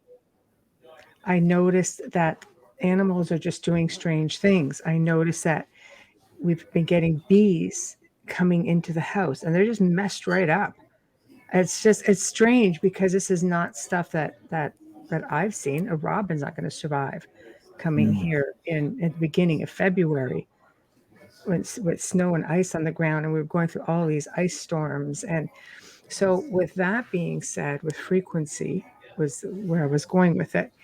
When you're in, let's say, the world's oceans, and you're dealing with, let's say, military and sonar frequency, all of the stuff that they're these exercises that they're doing, that definitely cannot be helping. Oh no. Well, we hear a lot about there's different types of pollution, chemical pollution, radiation, acidification, things like this. But what we don't hear about is sonic pollution, that noise pollution, because sound travels through the water medium much more, effectively than in on the air. So there's low frequency sonar, which is used by the Navy, which has certainly has very negative effects, especially on marine animals like whales and dolphins. We don't know exactly the effect it has on fish, but probably does. But the other problem is the not only oil drilling and sonic, using sonar to drill oil, but also strangely the installation of windmills at sea. We're fighting the windmill problems in France right now, and they're also doing it off of New England. And what that means is they use pile drivers to put the foundations into the thing, and the decibel levels of those pile drivers are just absolutely incredible, and that's having a very, very detrimental effect on marine life overall. Wow. So our opposition to these windmills is being criticized by environmental groups saying, we need alternative energy. Well, we have to give it some thought as to what that alternative energy is, what kind of damages are. Everybody thinks the solution is an electric car, for example, except that where does electric cars get their energy from? A lot of times from coal burning power plants, and also they run on lithium. And where's the lithium coming from? We're devastating the ecosystems in Bolivia and in Africa to get lithium, and in fact using virtual slave and child labor to get it. Yeah, that's right. But we want these alternatives at all costs. Cryptocurrency, there's another one that's. Well, the real problem is too many people wanting too much. Yes. Yeah, excess. Yeah, no, that's I don't know. It bothers me a lot to see what's being done to the planet. Being empathic, it's a lot worse. It's just, which brings me to a different level of consciousness of people connecting with, I guess, just what animals are. They're consciously aware. When you go in and you meet and your eyes meet with like a whale or a dolphin, it's like they're looking into your soul and vice versa. Don't tell me there's no consciousness there. Don't tell me. Of course there is. Yeah. I mean, just the other day I saw a turtle that was struggling in the water on its back, and all these other turtles came and turned it over. So they're aware of, they're very much aware. All animals think, all animals dream, all animals can make decisions. We tend to think we're the most intelligent species on the planet. I don't think we are, but we tend to think that. The reason being is that we define intelligence. So we decide that an intelligent being is something that can manipulate tools, hand-to-eye coordination that makes it intelligent. But I look on intelligence as the ability to live in harmony with the natural world. Yes. In fact, I was debating a whaler in Norway one time. He said, well, Watson, you say that whales are more intelligent than people. How can you say something so stupid? and I said, well, George, I measure intelligence by the ability to live in harmony with the natural world. He says, well, by that criteria, cockroaches are more intelligent than people. I said, George, you're beginning to understand what I'm trying to tell you. And it's just a little cockroach. So Well, yeah, well, they've been around for 450 million years. They're doing pretty good. I think so, right?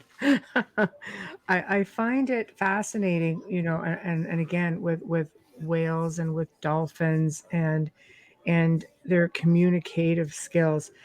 I had done research for another show that I had to do and found that Carl Sagan, have you ever heard of the Order of the Dolphin? I think I might have mentioned that the last time. Mhm. And they believed that dolphins were the key to extraterrestrial language, and they would be the key to communicating with beings from the stars because of the fact that they were just they're just highly psychic beings, and of course, dealing with other beings. I think all animals are telepathic to a degree. You get some people who might be, but I thought it was an interesting research because it really shows you have these scientists who are at least saying these dolphins are highly intelligent, intelligent enough to be the key to something literally out of this world, Well, there's right? a lot of scientists that certainly believe that. Dr. Paul Spong, Dr. Roger Payne, Yeah, Carl Sagan. yeah, Uh, so they certainly see that. Uh, when you look at the largest and most complex brain on the planet is the sperm whale brain. The right, second is the orca brain. The right, human brain is about 1,700 cubic centimeters on average. The orca right, brain is 6,000 cubic centimeters, and the sperm whale is a 9,000 cubic centimeter brain. And all wow, cetaceans have 4 lobe brains compared to every other mammal that has 3 lobe brains. And if you right, look at the brains of orcas and sperm whales, the convolutions on the neocortex are far, far more pronounced. I mean, they just look a lot smarter than we are. In right, fact, remember in biology 101, they'll say, well, here's a brain of a rat, and here's a brain of a cat, and here's a brain of a chimpanzee, and here's a brain of a human being. And you can right, see how the brain gets progressively larger, and the convolutions in the neocortex area get more complicated as you move up the chain. And right. therefore, that's why humans are more intelligent than chimps, and chimps are more intelligent than cats. Okay, they never put an orca and they never put a sperm whale brain up there because it makes us look really, really stupid. But it shows. With all due respect, it does show. It shows in the way they work together. I mean, you see people who have, I've watched videos of a couple where women are giving birth in the water, and it's like a dolphin therapy, and the dolphins are extremely concerned, and they come around and they comfort the mother as Well, the she's dolphins ready. can see. The dolphins can see Yeah, through. They see through you with right. their sonar. Yeah, If humans could see through each other like dolphins can see through each other, there yeah, wouldn't be any such thing as deception. right, You wouldn't be able to hide your feelings in that mm, way because they can see your blood moving, they can see your lungs moving, you know, right, they could see a quickening for your pulse or whatever if that happens. right. So they have that abilities which we don't have. So they're probably far more honest relationships in the dolphin world. Yeah, oh, absolutely, and the fact is that they see it and they respond to it, which is Yeah, just to dolphins me. have saved human lives because they can see the water in the lungs as people are drowning. They can Wow. see that. Yeah, boy, oh boy. I've always wondered, why do dolphins do that? Why do they, an orca could easily kill us. You're right, There's never been a single case of an orca in the wild killing a human being. Yes, right. Tilikum killed 2 people. Tilikum was pretty much like a psychopath because after years and years of being in one of those Yep. concrete tents, it's going to make you crazy. But Mhm, in the natural world, no orca has ever killed a human being, which is amazing because mhm. I remember the Straits of Bella Bella in 1975. I got into the water with 2 other people in front of an oncoming pod of orcas, and we were going to there swim with the dolphins. We're all love, peace, and good vibes with the orcas and everything. And suddenly, when you're in the water with just your head sticking out of the water and a pod of orcas is coming towards you, Right. it's a very intimidating experience because the first thought that came to my head was, these guys eat sea lions, and Right, sea lions are bigger than us, right. and then they all disappeared. Now, the only thing more intimidating than an oncoming pod of orcas is a pod that suddenly disappears. Now you have no idea where they are. And so as we sat there in the water, they surfaced right up alongside of us. And I was able to reach out, grab the dorsal of one of the orcas, and was pulled through the water by an orca, the most formidable predator on the planet. You don't go up to a lion and pet it on the head. No. But here I am, this orca was pulling me through the waters and then just flipped me off with his tail, and I went sliding back. But, why did that orca? Because I think the orca understands what we are, how dangerous we are. Back in 1910, Robert Scott's people in Antarctica, some orcas came up under the ice and knocked them off their feet because they thought they were penguins. But when they realized they weren't penguins, they just left them alone. Right. That's what Dolly says. Don't wear black wetsuits. Yeah, that might not work in your favor. So, but she's also asking, do you know of brain activity research? I don't know that much about brain activity research. Right. No. Sorry, Dolly. Poor Paul. Not a doctor. No. Yeah, but if you have another question pertaining to it, maybe just throw it up in chat for sure. So right now, what is the main focus of the Sea Shepherd and yourself? What is the big? Everything's a situation, but what are you guys the main focus right now? Well, we have 14 ships right now operating globally. Right. We have 2 ships patrolling the west coast of Africa, looking for poachers. Mm-hmm. 2 ships in the Mediterranean doing anti-poaching patrols there. Wow. 1 ship in the Baltic. We have another vessel going into the Mediterranean to protect the Mediterranean monk seal. We have 1 vessel up the Amazon right now protecting river dolphins. We Mm-hmm. have 3 vessels in the Sea of Cortez protecting the endangered vaquita porpoise. Another vessel which is doing research off of the west coast of Mexico. And another vessel which has just left Brazil and is heading to southern Africa to do anti-poaching patrols there. So we're really concentrating on intercepting illegal activities that are exploiting marine wildlife and destroying marine ecosystems. Wow. And so I guess right now probably have about 250 volunteers from about 25 different countries that are on those ships. Wow. So poaching seems to be the big one right now. Well, it always has been. That's really what we have been as an anti-poaching society. But the great thing about the Sea Shepherd, the thing I'm most proud of, is that it's not an organization; it's a movement. And I don't even know what we're doing half the time because there's so many different people doing so many different things that it's hard to keep track of that. So no one person can actually control something like that, nor should they. And but it's all of these things are in really good hands. All of the people, there's 42 different countries where Sea Shepherd is, and the people in those countries are from those countries. Brazilians run Sea Shepherd Brazil, French run Sea Shepherd France, that kind of thing. And they pick their own campaigns, do their own projects, in addition to supporting the global projects that use the ships and doing high seas campaigns. Right. So that's what I'm most proud of, is the fact that it's a growing movement and it's a successful movement. Yes. And we don't compromise on what we're doing at all. Our clients are those species that live in the ocean. That's who we represent, and that's whose concerns that we're motivated to protect. Now, do you find that dealing with, let's say, these, poachers, absolutely. The mighty dollar, unfortunately, but China was the biggest. They've got the real big ships. They were, you guys are chasing them forever. Do you find that they have slowed down a little bit? No, they haven't slowed down. Neither have the Spanish, neither have the Russians. Everybody's out there exploiting everything they can. Unfortunately, the Chinese tend to be the most numerous and certainly in many ways the most relentless. There's 400 squid vessels that are operating south of the Galapagos right now. You can see them from space. It's like a city out there.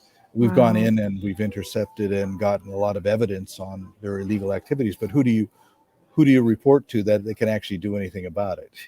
Yeah, I think that's where Dolly was coming in with her question. She goes, what are the laws at each place to stop them? Is there anything? Well, the problem is that within 200 miles of the coast, you have the laws of that particular country.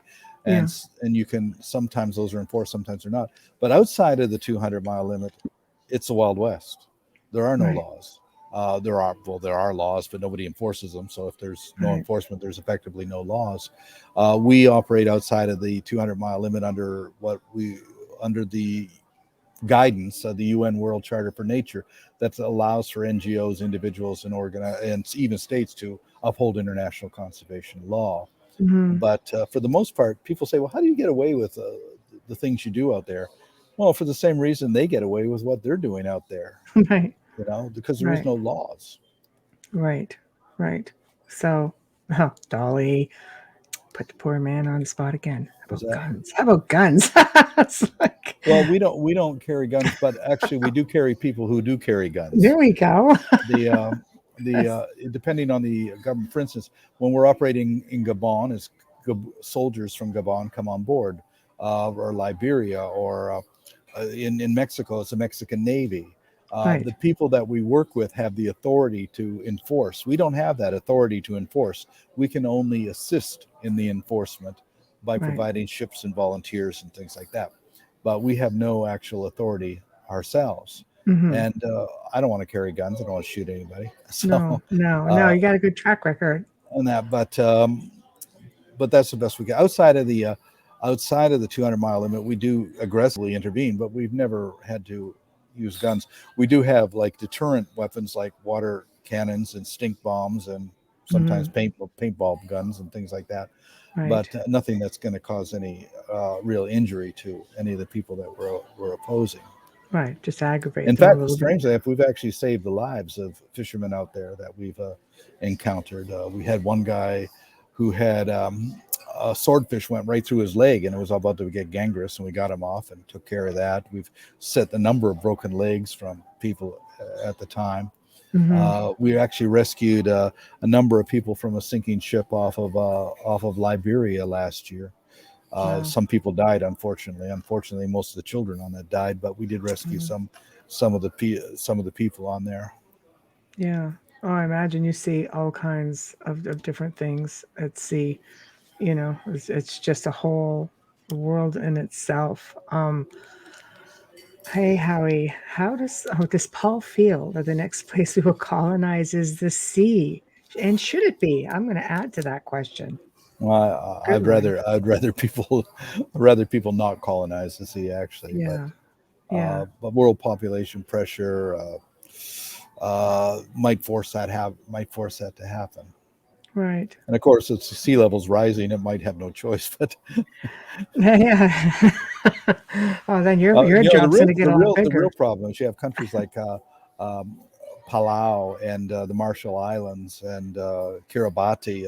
Those islands are very close to being covered. I mean, it doesn't take much to, I don't think Palau is more than 1 meter above sea level. Right. Well, yeah. Well, I mean, through history, ancient civilizations have been on islands that have all gone down. You look at 2 missing continents that are underwater, It happens. It just happens. But I agree with Dolly. Just leave it alone. Clean it up. So I agree. And Christina, thank you for everything that you do to protect our oceans and the environment. Thank you. My sentiments exactly. So basically, then, if somebody wanted to become a part of your organization, let's say you've got somebody out there who's like, yeah, I'm just going to throw caution to the wind and just join and do it. You can get involved on many different levels. People can certainly volunteer to go on the ships and work on the ships. People can be shore supporters, and help with the various chapters and that, or people who can just support us with contributions. One of the things actually I didn't mention, but for instance, in Africa, we have a program where women who want to work on ships have a very hard time getting sea time. Now, if you want to have a career in the merchant marine, you have to have sea time, that is experience on ships. And you have to get the sea time to get the certificates, but you can't get the certificate without sea time. Right. So we've done a partnership with a women's maritime college in Namibia, where we provide the opportunity for the women to serve on our ships, which gives them the sea time. And once they have the sea time, then they can write the exams for, whether it be engineering ticket or navigation ticket, that kind of thing after that. Wow. So that's always been a problem. You know, when I first went to sea back in the 60s, I joined the Norwegian Merchant Marine. I was in the Swedish Merchant Marine and the Canadian Coast Guard. But back then, it was easy to get on the ships. I would walk into the Scandinavian shipping office in San Francisco, and 3 days later, I'd have a job. Right. But everything has changed so much. The average bulk carrier at that time had 60, 70 crew members. Now it has 21. And they're all, everything's automated. Everything is very difficult to get a job on a ship. So, and certainly even more difficult if you don't have the sea time. So we do help people with their sea times. I mean, my own nephew, he volunteered when he was 14. Every summer he would come with 14, 15, 16. And he wanted to work in the engine room. And today he's a chief engineer at a dry dock in the Philippines. So, you know, he was only able to get that sea time to, you know, by being on our ships. So we've actually assisted a lot of people throughout the years with getting that sea time for their qualifications. Right. So it's a win-win for everybody. Wow. So what do you have coming up then? I know that you're a busy guy, but I love it because you're a family guy and you're doing your little guy is quite the genius. I always say the little savant, quite the little chess player. We're just doing a chess tournament right now. I'm it. in Columbus, where he's doing Ohio, where he's doing a chess tournament. So he's Right. good at it, but more important, he likes it. Yeah. So that's we're encouraging in that. If he loses interest, then he loses So interest. be But it. But yeah. right now he really likes it, and he's winning. So I Right. think we were in Dallas, Texas last week, and 214 participants. He came in 26. Hey, that's Which, pretty good. How old considering is he? 4, 5 years 5? old, Jeez. he was the youngest, so he's up against kids ranging up to 16. So Wow. he did pretty good on that. Good for him. Absolutely. So basically you are able to Sea Shepherd is pretty much self-sufficient and you are able to just enjoy your life and be an overseer, so to speak, Well, I'm doing a within lot of reason. writing, a lot of Are you? talking, that kind of things. But Right. but also I'm on the boards of all of those various groups, so I'm able to keep up with and give advice to the operations, you know, all the ships and the campaigns. In addition to the ships, we also have a lot of campaigns. For instance, we have a crew right now on the island of Mayotte, which is a little island between Madagascar and Mozambique, and we're trying to stop the turtle poachers on that island. Oh. And that. So we have our marine debris crew, and what they do is they go to remote places to remove fishing debris, plastic debris. We cleaned up the problem on Cocos Keeling Island, hundreds and hundreds of tons of stuff removed there. We took 45 tons off of Cocos Island off Costa Rica. We've cleaned up beaches in the Northern Territory of Australia to protect the turtle nests there. So cleaning out plastic's a real problem. When I was in exile in the South Pacific, I spent most of my time just cleaning beaches in Tonga or Vanuatu or places like that. Right. Right. I think if the world could get its recycling under control, it still baffles the mind how many people don't think this is a serious issue. Well, I don't And think that people realize the extent of it, that Evian alone produces 100 million plastic bottles every year. Coca-Cola, hundreds of millions of bottles. I mean, the number is actually astounding. And a lot of plastic pollution in the ocean comes from places we never even think about. One of the study in Norway, for instance, found that 40% of the microplastics came from automobile tires. Just going down the road, losing little microscopic pieces of rubber off of your tires, which gets washed into the ocean. And that we don't think about that. But the problem is not plastic in the ocean so much as it's microplastic in the ocean. It breaks down, and that microplastic's now getting into plankton. It's getting into fish, and if people eat fish, I can guarantee you that you have microplastic in your bodies. Right, right. And let's not, lose fact of the site that you have the larger like whales who are ingesting some of this as well. And you have, the sea life that roams the bottom, and you've got how many birds and turtles that are getting caught up in this stuff. It's just, God, Yeah. can we not just be more eco-friendly? Well, and the problem, in addition to that, the higher you are on the food chain in the ocean, of course, pilot whales, dolphins now are up there, tuna, things like that. Then the higher the levels of heavy metals like methyl mercury and you'll find in the ocean.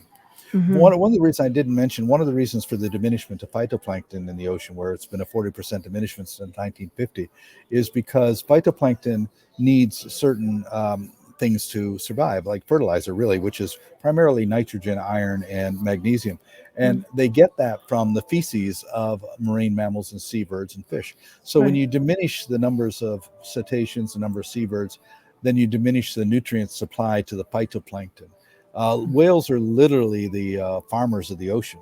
Their crop is phytoplankton, and that Right. phytoplankton is a crop that sustains all life on the planet. Mm. So whales, when people say, why should we save whales? Well, one of the main reasons, aside from the fact that they have every right to exist, but one of the main reasons is, well, if you want to survive, you got to protect the ocean, and the whales are doing more to protect the ocean than we are. Right. Right. And yet they're running for their lives most of the time. It's Mhm. just there's just no. It's like a vicious circle. Well, it's mainly because I don't think that we really think things through very well as human beings. Ecologically, That's we don't yeah. understand the three basic laws of ecology. There are three basic laws. One is the law of diversity. The Mhm. strength of an ecosystem depends upon diversity within it. Two, the law of interdependence, that all species within an ecosystem are dependent upon each other. And three, the Mhm. law of finite resources, that there's a limit to growth, a limit to carrying capacity. And when one species steals the carrying capacity from other species, it causes diminishment in both diversity and interdependence. Mhm. Yeah, well, I think you had it right. We're not, we don't have the smarts. I think, we're sort of low man on the totem pole with that kind of thing. And I don't mean that in a disrespectful way, but I think if we actually had an understanding, it's very quite simple when you think about it. You have to stop pollution, and we pollute everything. On an We do. average, we are the species that kills for sport, that doesn't think twice, just we just pollute, we produce things that are harming ourselves. And Yeah. then we try to come up with solutions as to how do we stop harming ourselves? Oh, wait, let's find another way to harm ourselves, but just not as bad as the last way. Well, the other thing too is we're fighting wars, and one of the reasons we're fighting wars is because it's a big industry. Yeah, Right now, you got yeah, this war yeah. going on with Ukraine and Russia. Who are the big Mm. winners? The arms Oh, yeah. industries. If you have shares in the arms industry, you're doing really well right now, Right. because the more they fight, the more weapons they're going to use, and those things cost a lot of money. They And do. That could and be better spent elsewhere. yeah, but it never will, because you build a tractor and you sell a tractor for $100,000 and it lasts you 10 years. You build Right. a tank for $40 million and it probably lasts 6 months. That's you yeah. know, That's true. and then you Poor rebuild it investment. again. And Right. so the problem is that we encourage these wars. Way back after Yeltsin, split with the Soviet Union, he Mm. actually asked for a treaty between the European and Americans and everything, like almost like a new NATO, really. Let's all Mhm. join this treaty together. Mhm. And it was denied.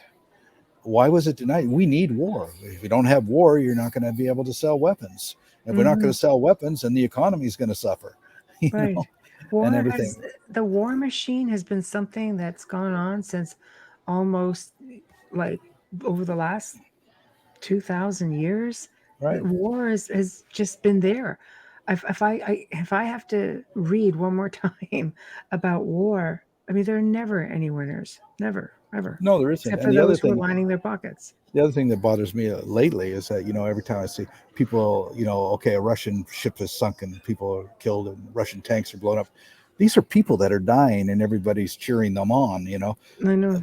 I don't want to cheer on the Ukrainians. I don't want to cheer on the Russians either. Hmm.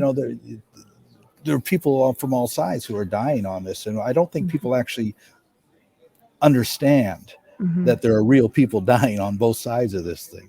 No, it's And true. but overall, society doesn't care because a lot of money is being made on it. Well, yeah, I think the higher ups in society for sure. I think people I think we're just kept so busy in our lives, just trying to survive, just trying to exist. Prices of everything are going up. You're just trying to keep up. It's really tough to put yourself outside that box and look at what's really going on around you. A lot of people have that, well, okay, thankfully it's like it's not here, so I don't need to worry about it. I've heard so many people make comments like that. I'm an observer. I always say, like I master the art of observation, and I read a lot, and I'll look at comments and stuff. And I'm just like, It is amazing to me how many people say, well, it's not here, so I don't need to focus on it. No, you need to focus on it because it could be here. Well, everything affects everything else. I mean, Yeah. If this situation in Ukraine gets out of control, it could resort to nuclear weapons. If that happens, then we're all in trouble. Exactly. That's what Amelia says. Still living in uncertain times. Again, Christina's comment, being a little lighter, the Aboriginal people understand this concept very well, and we should learn from them. And that's the concept of, yes, educating ourselves and knowing that you coin it right. If the oceans die, we die. Yeah. It really is that simple.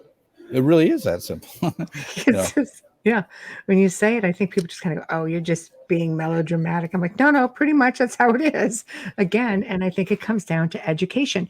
Do you ever think about putting together, and I mean, it may be a little bit cliche, but something even on a website or having some of your volunteers, like just put a little course or a little class or a book or something to educate people and maybe, hey, you know what? We do that. Yeah. With the various chapters, different countries do that. We have educational programs. We put out booklets and things like that, especially children's programs. I've done a couple of children's books myself, and right. But we do that. Yeah. No, I love it. I love it. Again, thank you for the info, Paul. Great show. It has been a real pleasure having you on, and I know you were away with your family, so I don't want to, take you away from them for much longer. But I do want to thank you for everything that you do and for your service, because honestly, I have followed you for so many years, and I thought to myself, my God, nobody understands it better. And it's putting your money where your mouth is. And you yourself have put yourself in the line of fire, so to speak. And you have all these amazing people who work with you, who believe in the cause and go the distance. And we have all of you guys to thank for this. Because otherwise, oh, no, thank you. Because I think we would be in a lot worse shape otherwise. So thank you. And is there anything you want to say? Plug yourself, website, all of that. Well, it's easy to find Sea Shepherd on seashepherd.org and everything. It's on Facebook and everything like that too. Yeah, right. And your own website for anybody who would like to reach out. Well, I have people can sign on to I have a personal newsletter. It's you just go to www.paulwatson.com and you sign on to it. I am definitely a subscriber to that newsletter, and I enjoy getting it. So there we go. Amelia's got it up there. It is actually in the Facebook feed. So not just the Facebook feed, but anybody who watches any of these archives on video, you can go in and catch all of those as well. And next one, here we go. There we are. So thank you for joining us, and I will humbly thank you again and let you get back to your lovely wife and children. Oh, thank you. Good night. Good night. Thank you. Wow, that's all I can say. It's such an amazing show of just information, knowledge. Every now and then we will do a show. I mean, all of our shows have a degree of awareness and education. This is a type of show that essentially is really about awareness, because it's one of those out of sight, out of mind things. And I think people really need to take the time and slow down and really pay attention to what it is that's going on out there. I'm going to do a really quick, because I know I am late with this. Station ID, you are listening to The Outer Realm with Michelle Desrochers and Amelia Pisano. We are broadcasting live on United Public Radio Network 105.3 FM in New Orleans, fully sponsored by amazing people over at Folgers Coffee. Thank you. Sponsored also by Dr. Snick, aka Justin Snicker, the sonic surgeon. We thank him for our intro and our outro. We're so appreciative for all of our sponsors. I almost wanted to get into, talking about the Folgers family and how they were, instrumental in big harpooning family, whale harpooning family. I think, just don't mention that one. But again, it's history. But Amelia's got some. Yep, here we go. We're going to post up some of Amelia. She can't talk, but she can post. So need to continue reminding. Very important. Start small and simple with recycling. Absolutely agree. Next big one, remove plastic from your life. Yes, that is huge. And that's a simple one, really. Just, get a reusable, recyclable glass water bottle to just use. If you have to eat fish, find sustainable fish. Maybe you can explain what sustainable fish is, Amelia, for those who do not know. And yes, it is absolutely very, very easy. And with that being said, I'm just trying to go back into some of the other comments that were being made that we had to miss, because I knew his time was limited and I really just wanted to let him speak. Hello, paranormal consultant. Very nice to get that in. Sustainable. There we go. Sustainable farmed, which is not affecting the wild. Some people will tell you that they prefer wild as opposed to farmed. Apparently there's a different taste with that. I don't know. I am not a connoisseur of ocean life at all. So I can honestly say, nope. Dolly, yep, in on the stainless steel. Glass and stainless steel, absolutely. There's so many different ways that we can do our part in all of this.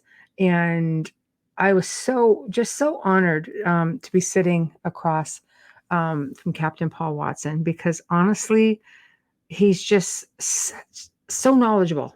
There's nothing that we could not ask that he just didn't have like real viable answers for. But the wild belongs to the beauties of the seas. I agree with you. So I don't eat any of it at all.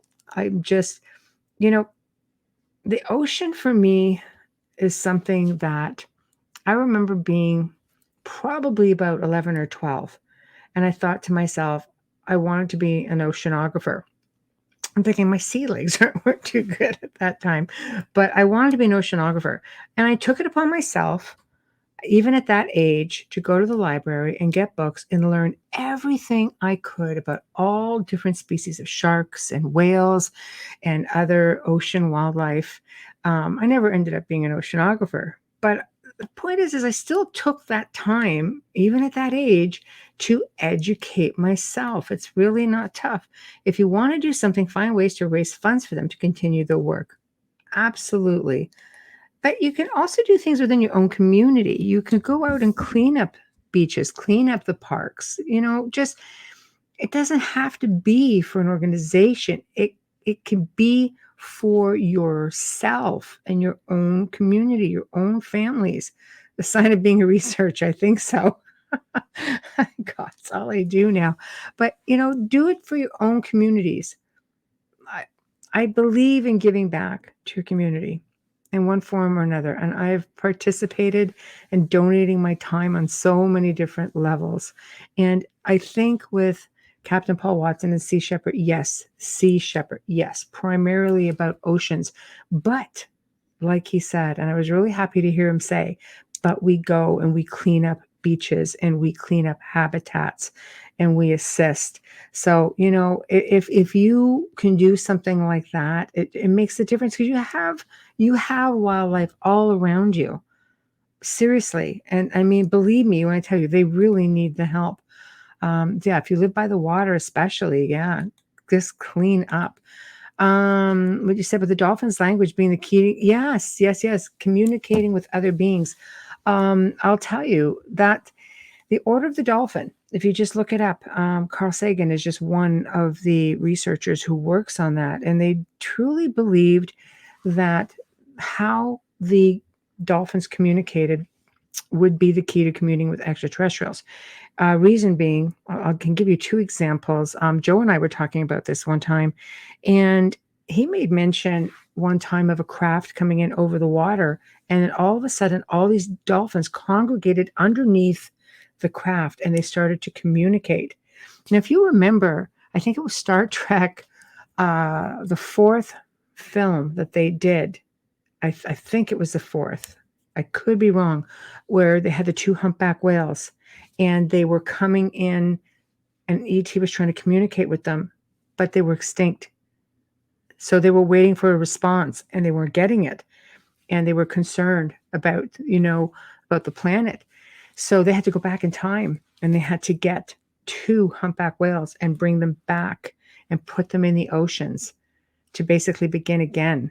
And what a lot of people don't realize, even about Gene Roddenberry, is that he actually allegedly met the voyage home, that's right, with the Council of Nine, apparently. And this was all set in motion to bring humanity into actually, I guess, being comfortable with the thought of other worldly beings being around us.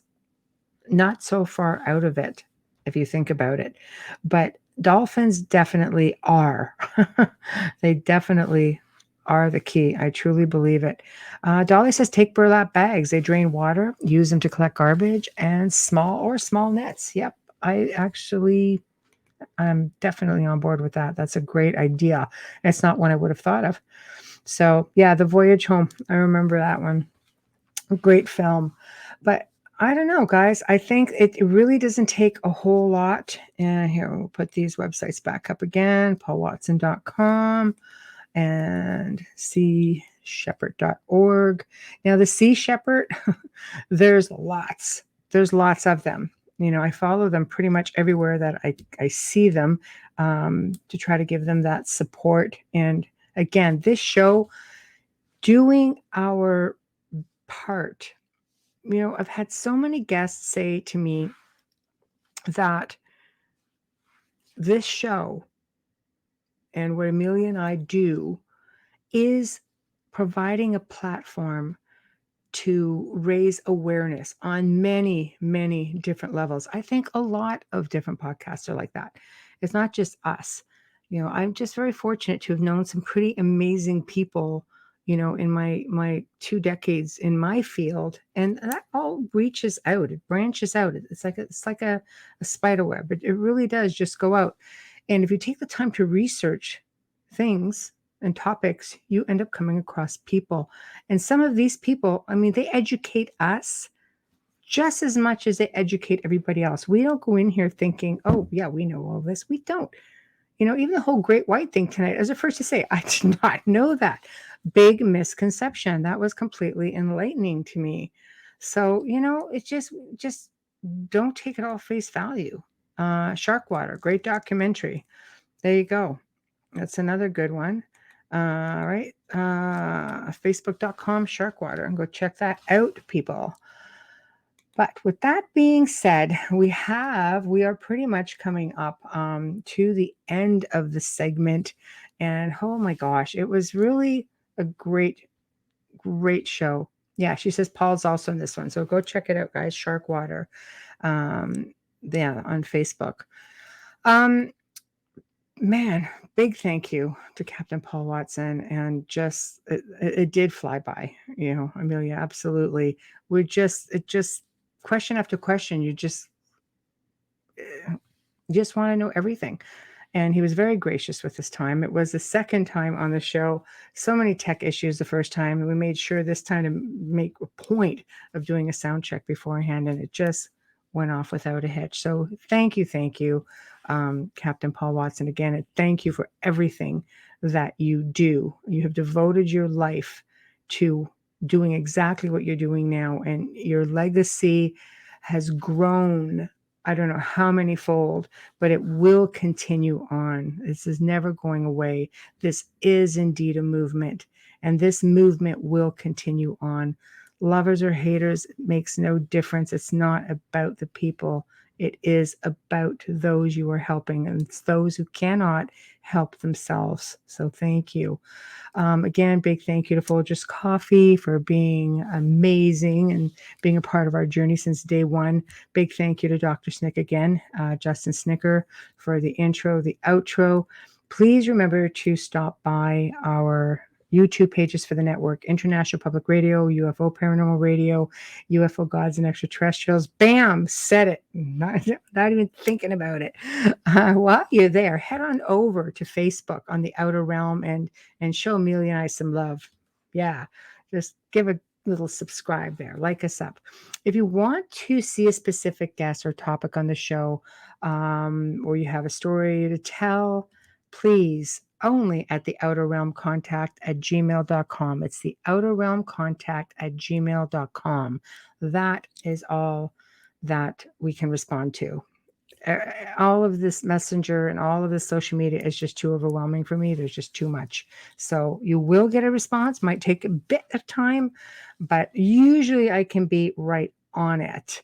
And Amelia says, check out tomorrow the group page article on Friday the 13th. A little bit of history with that. So that's going to be up there. I will make a point of getting that up there because somebody's in Facebook jail.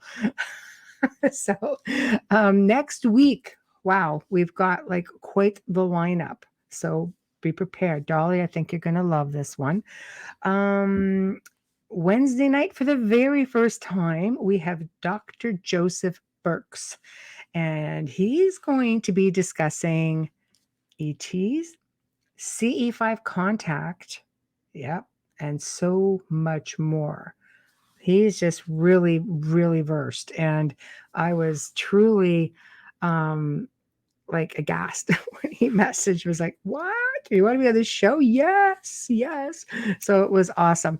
Thursday night, okay, he's Brad Olson. He's become a personal favorite with a lot of our listeners. So Brad Olson returns again, and we're going to be discussing book number 2, Future Esoteric. Now, I've read this thing and I've got to refresh myself on it, but all I can say is put your seatbelts on, because if you loved him the first time, you are absolutely going to love him this time. And Wayne says, I want to hear from Wayne Maliski, the raccoon wrangler. Oh my God, that's just like a story in itself. We're going to leave that one right there. Anyway, Amelia and I would like to wish you guys all a fantastic weekend. Please be safe out there. And we'll see you next week with 2 more incredible guests. So good night.